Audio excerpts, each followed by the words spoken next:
gold and chest and arms of silver, had a waist of bronze, legs made out of iron, and feet made of iron and clay. And then this big boulder that was apparently uncarved or uncut from human hands comes down and just obliterates the statue. That's the dream he couldn't remember. But he was really troubled. You ever had a dream where you're just like, oh, what was that dream? It was so weird. Can't remember it. And then maybe later you remember it and you go, oh, I wish I didn't remember that dream. But I have those frequently. In Daniel 2:38, Daniel says to the king, he's back in his court, and he says, you are that head of gold. Nebuchadnezzar goes, that sounds right. The next 4 kingdoms are represented by their materials and descriptions accurately. So the gold and silver, down the statue. So if you are the head of gold, King Nebuchadnezzar was the king of Babylon, so you know.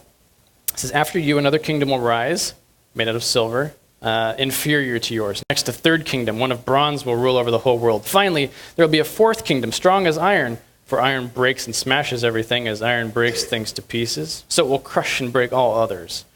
Just as you saw that the feet and toes were partly of baked clay and partly of iron, so this kingdom will be a divided kingdom. Now, how many toes do you guys got? 10? I've got 11. Not really. So he's talking about the toes and the feet, and that these kingdoms are consecutive to each other, or they follow the last one and overtake the other ones. If you're a historian, this jumps out at you at the amazing accuracy of what this prophecy is saying, especially claiming to be from the time that it was.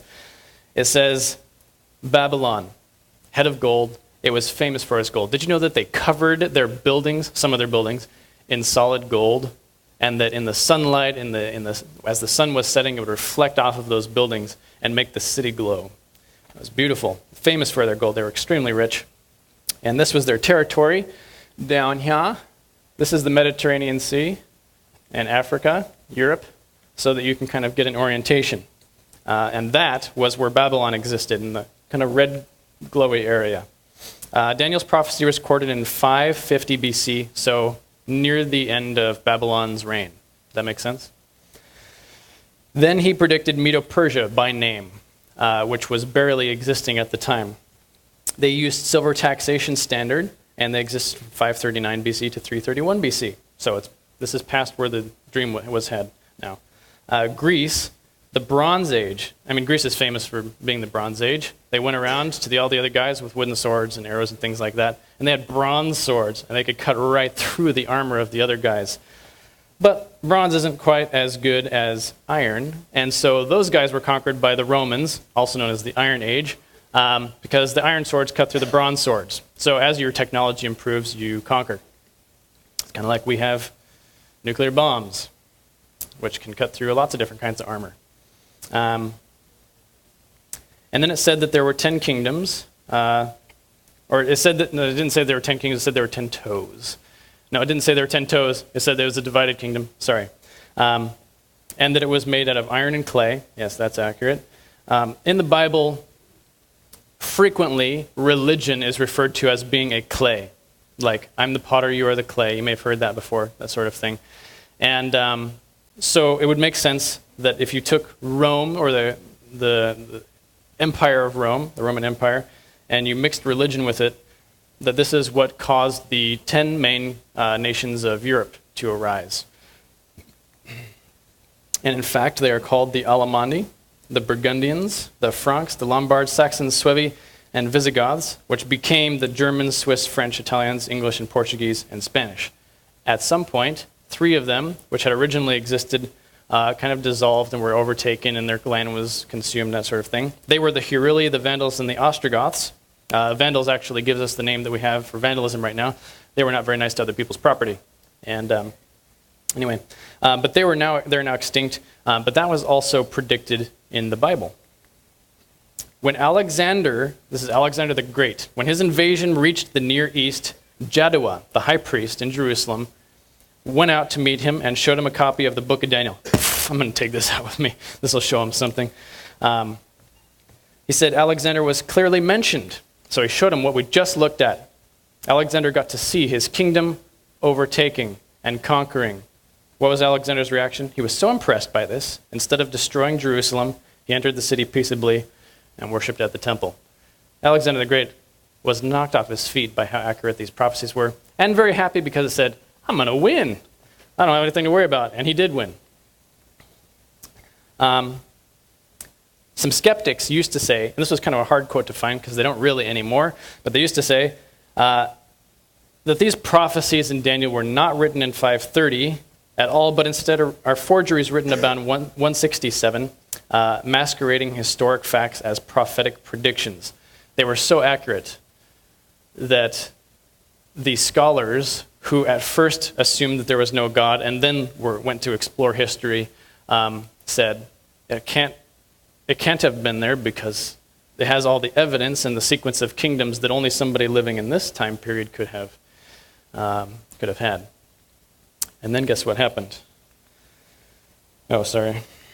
We found the Dead Sea Scrolls, and Josephus was translated. We found out that he had presented those to Alexander the Great. This pushed it back further, and Dead Sea Scrolls pushed it back even further. The whole book of Daniel was found in the Dead Sea Scrolls, and it places it back in the time period. When I found this out, it converted me, because I realized this prophecy was given before it happened. It was totally accurate. Not only that, but this is one of those thousands of prophecies. In more parts of Daniel, now Elise got a book called The Secrets of Daniel, and that book thoroughly investigates all of the prophecies that are given in just this little book. It's a little tiny, it used to be a little scroll that they rolled up on like pencils or whatever, and they didn't have pencils, but they would roll it up and it was their little scroll. And just there, it recounts accurately, or it doesn't recount, it predicts accurately 600 years of world history.